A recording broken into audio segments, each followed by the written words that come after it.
గణేష్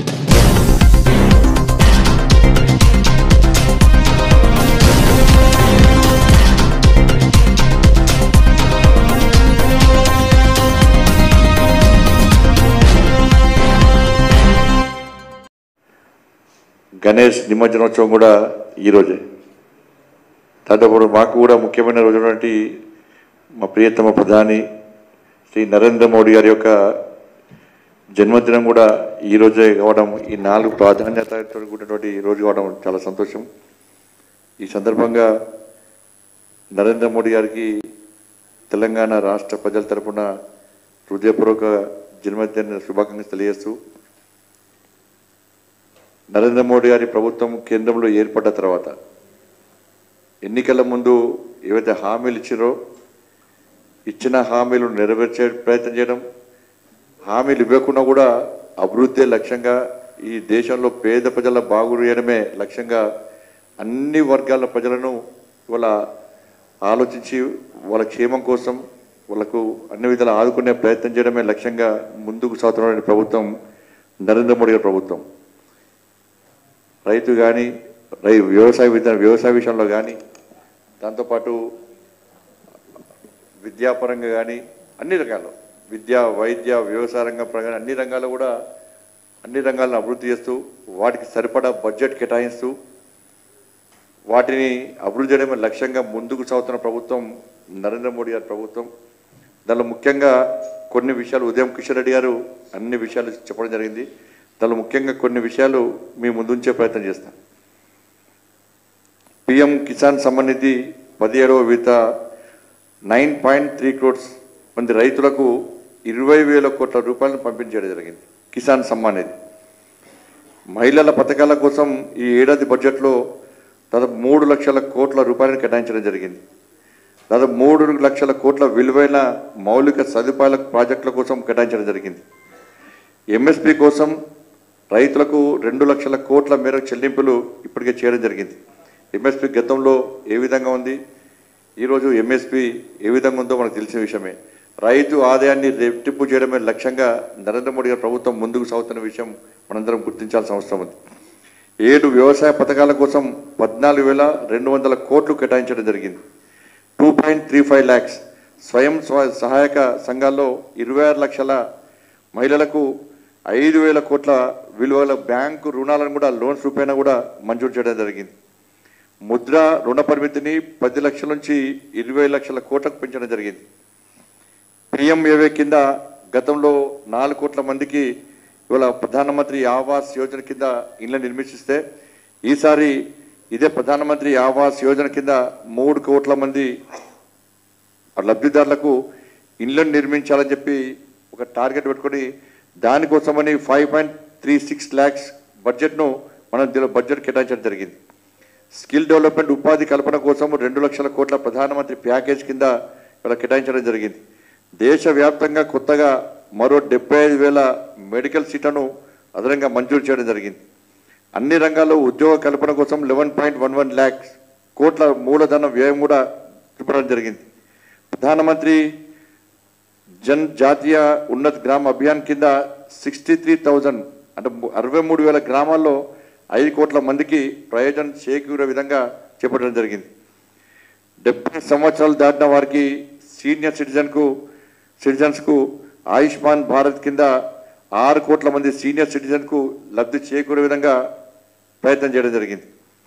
బంగారం, వెండిపై కస్టమ్స్ సుంకాన్ని 6%, ప్లాటినంపై 6.4% తగ్గించడం జరిగింది.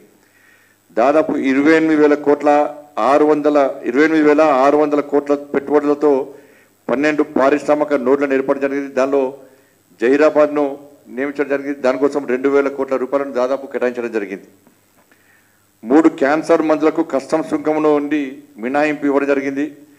రూపాయలు 50,600 కోట్లతో 8 నేషనల్ హైస్పీడ్ రోడ్ల కారిడార్లను కూడా నిర్మాణం చేపట్టడం జరిగింది. 24,600 కోట్ల విలువైన 8 కొత్త రైల్వే లైన్ ప్రాజెక్టులను నిర్మాణం చేపట్టడం జరిగింది. వలస చట్టాల స్థానంలో 3 కొత్త క్రిమినల్ చట్టాలను శిక్ష కన్నా న్యాయంపైన దృష్టి పెట్టాలని చెప్పి ఆలోచనతో చేయడం జరిగింది. దాంతోపాటు వక్ఫ్ బోర్డు సంబంధించి ఈ దేశంలో వక్ఫ్ బోర్డు చట్టాల వల్ల దాన్ని ఏ విధంగా దుర్వినియోగం చేస్తున్నారు, దానివల్ల ఏ విధంగా అనర్థాలు జరుగుతున్నాయి, ఏ విధంగా నష్టాలు జరుగుతాయని చెప్పి భావించినటువంటి కేంద్ర ప్రభుత్వం దీని నుంచి ప్రజల ఆస్తులను కాపాడడం కోసం వాస్తవ ఆస్తులు ఎవరు కేటాయించింది, ఎవరికి సంబంధించిన ఆస్తులు అని చెప్పి ఒక దాని మీద నిరూపణ కావడానికి, గతంలో దీనివల్ల వక్ఫ్ బోర్డు వల్ల ప్రజలు ఇబ్బంది పడ్డారు కాబట్టి ప్రజల ఆస్తులకు రక్షణ లేకుండా పోయింది కాబట్టి వాస్తవ చట్టం ఏంది, చట్టం ఏం చెప్తున్నది, ఎవరికి అనుగుణంగా వాళ్ళు చట్టం తీసుకొస్తే అది సమాజానికి నష్టమని భావించి దాని ప్రత్యేకంగా జేపీసీ ఏర్పాటు చేసి సమగ్ర నివేదిక తీసుకొని దీని మీద నిర్ణయం తీసుకోవడానికి నరేంద్ర మోడీ గారి ప్రభుత్వం ఇలా ముందున్న విషయాన్ని మనం గుర్తుంచుకోవాల్సిన అవసరం ఉంది. దానిలో తెలంగాణ రాష్ట్రం నుంచి కూడా మన డీకే అన్నారు కూడా దానిలో సభ్యురాలుగా ఉన్నారు. అన్ని ప్రాంతాల్లో పర్యటిస్తూ వాస్తవ విషయాలను ప్రజలకు ఆలోచనను దీనివల్ల జరిగే అనర్థాలను నష్టాన్ని కూడా ప్రజలు వివరించే ప్రయత్నం ఈ కమిటీ చేస్తూ ఉన్నది. తొందరనే కమిటీ నివేదిక ఇవ్వబోతున్నది. ఇది కొన్ని మాత్రమే ఇవాళ మీ ముందు ఉంచే ప్రయత్నం చేస్తాం. ఇలా 100 రోజులలో మా ప్రోగ్రెస్ కార్డు ఎంతో మేము బయటపెట్టాం. మేము నరేంద్ర మోడీ ప్రభుత్వం ఇవాళ తెలంగాణ రాష్ట్రంలో కాంగ్రెస్ పార్టీ ప్రభుత్వం ఏర్పడి 9 నెలలైంది ఇప్పటికి. కానీ ఇంతవరకు కూడా ఎన్నికల ముందు ఇచ్చినటువంటి 6 గ్యారెంటీల విషయంలో కాంగ్రెస్ పార్టీ ప్రభుత్వం కనీసం చెప్పే స్థితిలో లేదు. రుణమాఫీ చేస్తామంటున్నారు. ఎక్కడ రుణమాఫీ చేసిండ్రో మేము చర్చించడానికి సిద్ధము. మేము అనేక గ్రామాలు తీసుకుపోతాం, రైతులతో మాట్లాడిస్తాము. రుణమాఫీ ఎంత మేరకు జరిగిందో దాన్ని నిరూపిస్తామని చెప్పినా కూడా కాంగ్రెస్ పార్టీ రుణమాఫీ చేస్తామని చెప్పి గప్పాలు కొట్టుకుంటుంది తప్ప రుణమాఫీ విషయంలో కాంగ్రెస్ పార్టీ నాయకులకే ప్రభుత్వానికే క్లారిటీ లేదు. ఇలా సర్వేల పేరుతోనే కాంగ్రెస్ పార్టీ కాలయాపన చేస్తున్నది. 64 లక్షల మందికి రుణాలు ఇస్తామని చెప్పి ఇలా బ్యాంకులు స్పష్టం చేస్తున్నాయి. తిరిగి రైతులు లోన్ చెల్లించడం కూడా బ్యాంకులకే. బ్యాంకుల దగ్గర ఎంతమందికి రుణమాఫీ జరిగిందో పూర్తి నివేదికలు ఉన్నాయి. కానీ అయినప్పుడు కూడా సర్వేల పేరుతోని ఇవాళ మళ్ళీ టైంపాస్ పాలిటిక్స్ చేస్తున్న ప్రభుత్వం కాంగ్రెస్ పార్టీ ప్రభుత్వం. ఇవాళ దాంతోపాటు రైతు భరోసా ఇవ్వలేదు, బోనస్ ఇవ్వలేదు. ఇవాళ రైతులను ఏ విధంగా మోసం చేస్తుండో రైతుల ద్రోహిగా ఈ ప్రభుత్వం ఇలా రాబోయేలో ఇలా నిలబడే పరిస్థితి ఏర్పడ్డది. కేవలం రైతు వ్యతిరేక ప్రభుత్వంగా ఈ ప్రభుత్వంకి ఇలా ప్రజలు గుర్తించే పరిస్థితి వచ్చేది. దాంతోపాటు మహిళలకు 2,500 రూపాయలు పెన్షన్ ఇస్తామని చెప్పన్నారు, తులం బంగారం ఇస్తున్నారు, స్కూటీ ఇస్తున్నారు. ఏ ఒక్క మహిళ అకౌంట్లో కనీసం ఒక్క పైసా కూడా పడ్డ దాఖలాలు లేవు. ఇలా మహిళలందరూ ఎదురు చూస్తున్నారు. ఇవాళ 2,500 రూపాయలు మా అకౌంట్లో ఇస్తున్నారు, స్కూటీ ఇస్తున్నారు, తులం బంగారం ఇస్తున్నారు. గత ప్రభుత్వం మోసం చేసింది కాబట్టి ఈ ప్రభుత్వం న్యాయం చేస్తుందని చెప్పి ఈ పార్టీని నమ్మి ఓటేస్తే, చేయి గుర్తు ఓటేస్తే మా మీద భస్మాసుర హస్తాలక కాంగ్రెస్ పార్టీ పెట్టిందని చెప్పి ఇలా మహిళలు భావించే స్థితి ఉన్నది. ఇవాళ యువకులకు 4,000 నిరుద్యోగ వృత్తి ఇస్తున్నారు. గత ప్రభుత్వం మోసం చేసింది. 2 లక్షల ఉద్యోగాలు ఖాళీలు ఉన్నాయని చెప్పినప్పుడు కూడా నోటిఫికేషన్స్ ఇవ్వకుండా మోసం చేసిందని చెప్పి ఈ ప్రభుత్వం గొప్పలు చెప్పింది. మా ప్రభుత్వం ఏర్పడే వెంటనే 2 లక్షల ఉద్యోగాలు వెంటనే భర్తీ చేస్తామని చెప్పన్నారు. కనీసం ఇంతవరకు ఒక్క నోటిఫికేషన్ ఇవ్వకుండా నిరుద్యోగ యువతను మోసం చేస్తున్న ప్రభుత్వం కాంగ్రెస్ పార్టీ ప్రభుత్వం. దాంతోపాటు విద్యార్థులకు 5 లక్షల విద్యా భరోసా కార్డు ఇస్తున్నారు. కనీసం దాని గురించి మాట్లాడే పరిస్థితి లేదు. వృద్ధులకు 4,000 రూపాయల ఆసరా పెన్షన్ ఇస్తున్నారు. అది కనీసం దాని గురించి మాట్లాడే పరిస్థితి లేదు. పేదలందరికీ ఇళ్ళ జాగాతో పాటు 5 లక్షల ఆర్థిక సాయం చేస్తున్నారు. దాని గురించి మాట్లాడే పరిస్థితి లేదు. ఇట్లా 6 గ్యారెంటీల విషయంలో ఎక్కడ కూడా ఏ ఒక్క గ్యారెంటీని కూడా అమలు చేయలేని స్థితిలో కాంగ్రెస్ పార్టీ ప్రభుత్వం ఉంది.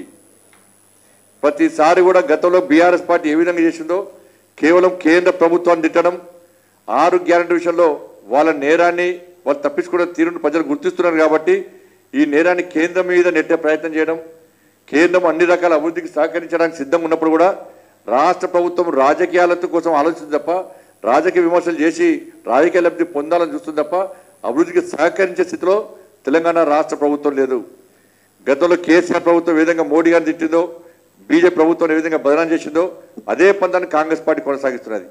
మేము క్లియర్గా చెప్పినాం, తెలంగాణ రాష్ట్ర అభివృద్ధికి నరేంద్ర మోడీ గారి ప్రభుత్వం కట్టుబడి ఉంది. 100 రోజుల్లో మేము ఏం చేస్తామో అభివృద్ధిని మేము స్పష్టంగా ఈ దేశ ప్రజలకు వివరిస్తున్నాం. తెలంగాణ రాష్ట్రంలో కాంగ్రెస్ పార్టీ అధికారంలోకి వచ్చిన తర్వాత 9 నెలల్లో ఏం సాధించింది? రుణమాఫీ పేరుతోనే అబద్ధాలు చెప్పుడు తప్ప కాంగ్రెస్ పార్టీ సాధించింది ఏందో ఇవాళ చెప్పాల్సిన అవసరం ఉంది. లేకుంటే ఈ తెలంగాణ రాష్ట్ర సమాజం కాంగ్రెస్ పార్టీని మన్నించదన్న విషయాన్ని, క్షమించదన్న విషయాన్ని కాంగ్రెస్ పార్టీ గుర్తుంచుకోవాల్సిన అవసరం ఉంది.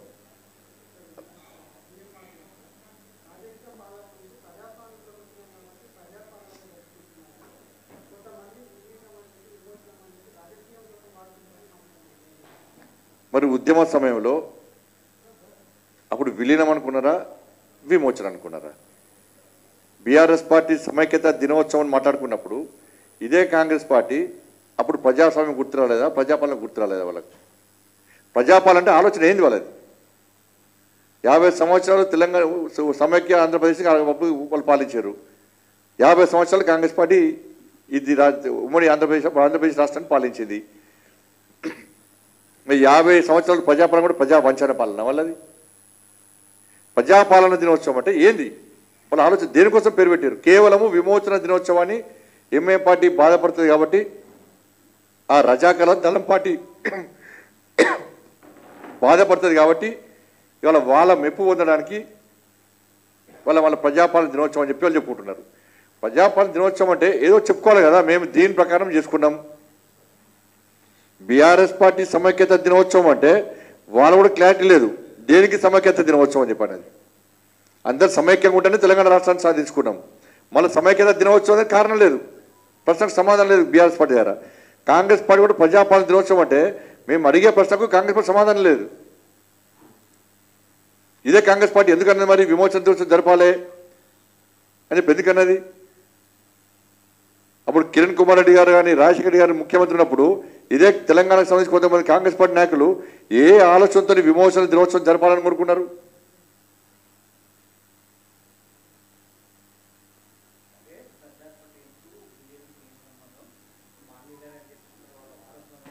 మరి వాళ్ళని చెప్పుకుంటలేరు, ఎందుకు చెప్పుకుంటలేరు? సర్దార్ పటేల్ విగ్రహం పెట్టడానికి ఎందుకు మంది అవుతారు? మరి వాళ్ళు పెట్టవచ్చు కదా. కాంగ్రెస్ పార్టీకి నెహ్రూ విధానాలు వస్తాయి వాళ్ళకి. నెహ్రూ విధానం అంటే మళ్ళీ నెహ్రూ అప్పుడు 3 ముక్కలు చేసిండు, మళ్ళీ నెహ్రూ పాలసీ అయితే 100 ముక్కలు అవుతుండే, 10 ముక్కలు అవుతుండే, దేశం సర్వనాశనం అవుతుండే. వాళ్ళ సర్దార్ పటేల్ను ఏ రోజున కాంగ్రెస్ పార్టీ ఇవాళ కూడా ఇలా నిజాం మెడల్ వంచి సర్దార్ పటేల్ హైదరాబాద్ సంస్థానానికి విముక్తి కలిగిస్తే ఇలా ఏ ఒక్క ప్రాంతంలో అయినా సర్దార్ పటేల్ నిజాం మెడల్ వంచి హైదరాబాద్ సంస్థానాన్ని విలీనం చేసిన చెప్పుకుంటారు. ఇక్కడ కాంగ్రెస్ పార్టీ చెప్పిందా? కాంగ్రెస్ పార్టీకి సర్దార్ పటేల్ కంటే నిజాం మీద ఎక్కువ ప్రేమ, రజాకర్ల మీద ఎక్కువ ప్రేమ కాంగ్రెస్ పార్టీకి. వాళ్ళు రజాకర్ల వారసులు ఎంఏ పార్టీ వాళ్ళు, వాళ్లకు తొత్తులు వీళ్ళు. కాంగ్రెస్ పార్టీకి సర్దార్ పటేల్ గురించి మాట్లాడే అర్హత లేదు. అధికారంలో లేనప్పుడు సర్దార్ పటేల్ గురించి మాట్లాడలే, అధికారులకు వచ్చిన కూడా సర్దార్ పటేల్ గురించి మాట్లాడలే. మరి రాహుల్ గాంధీ గారు, సోనియా గాంధీ గారు, ప్రియాంక గాంధీ గారు, ఇంకా గాంధీలు మిగిలితే ఉన్న వాళ్ళందరూ కూడా ఏ ఒక్కరు సర్దార్ పటేల్ గురించి ఎందుకు మాట్లాడలేరు? భారత్ జోడో యాత్ర చేసినప్పుడు ఎందుకు మాట్లాడలేదు? అంతకుముందు అధికారం లేనప్పుడు సర్దార్ పటేల్ గురించి ఎందుకు మాట్లాడలేదు? ఈరోజు తెలంగాణ సమాజం సర్దార్ పటేల్ యొక్క గొప్పతనాన్ని గుర్తించింది కాబట్టి అందరూ మా పిల్లలు కూడా సర్దార్ పటేల్క తయారు కావాలని చెప్పి తెలంగాణ సమాజం భావిస్తుంది కాబట్టి ఒక వాతావరణం నిర్మాణమైంది కాబట్టి ఇది బీజేపీకి ఏదో క్రెడిట్ దొరుకుతుందో అని చెప్పి భయపడి ఇలా కాంగ్రెస్ పార్టీ విమర్శ చేస్తున్నది. మీరు నెహ్రూ వారసులు చెప్పుకోండి, మీకు అదే లాస్ట్ ఫైనల్.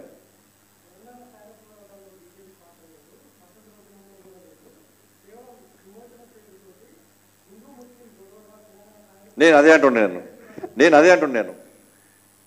ఇవాళ 17th సెప్టెంబర్ అనేది ఒక మతానికో ఒక వర్గానికో సంబంధించినటువంటి ఫెస్టివల్ కాదు, ఇది పండుగ కాదు. ఇది అన్ని వర్గాలను మేము ఎగ్జిబిషన్ పెట్టినాం. ఎవరిది పెట్టినాం? మేము ఆర్య సమాజ్ గురించి మాట్లాడేది కాంగ్రెస్ పార్టీ, హిందూ మహాసభ గురించి కాంగ్రెస్ పార్టీ మాట్లాడేది.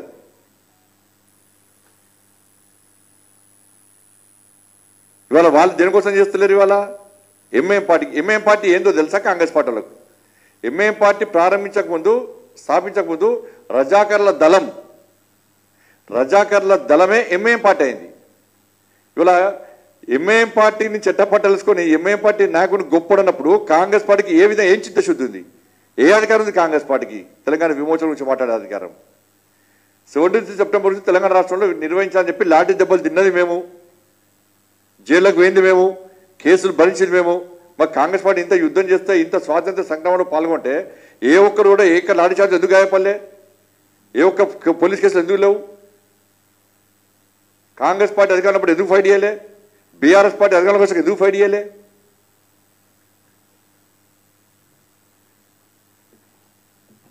ధన్యవాదాలు.